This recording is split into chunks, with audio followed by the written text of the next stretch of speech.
कापडे, तहसीलदार भुसावळ. मला आज दुपारी अचानक अशी तक्रार प्राप्त झाली होती की अशा ठिकाणी उत्खनन सुरू आहे आणि त्या ठिकाणी गाड्या आणि JCB आहेत.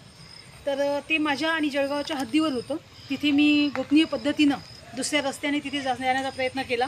चिखल होता तरी पण आम्ही तिथे पोहोचलो आणि तिथे स्पॉटला गेल्यानंतर मला तिथे JCB पळून जाताना आढळला.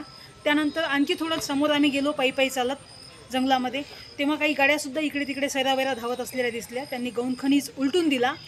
महसुली पथक पाहिल्याबरोबर त्यांनी गौण खनिज त्या गाडीमधून उलटवला आणि तिथून ते पडताना त्यांनी प्रयत्न केला, पण चिखल असल्यामुळे त्यांच्या काही गाड्या फसल्या आणि त्यानंतर मग आम्ही त्या ताब्यात घेतल्या आणि त्यांना समजावून सांगितलं की आम्ही कारवाईसाठी आलेलो आहे, तर आता आम्ही कारवाई करून ह्या गाड्या जप्त करतोय, त्यामुळे आम्हाला सहकार्य करा.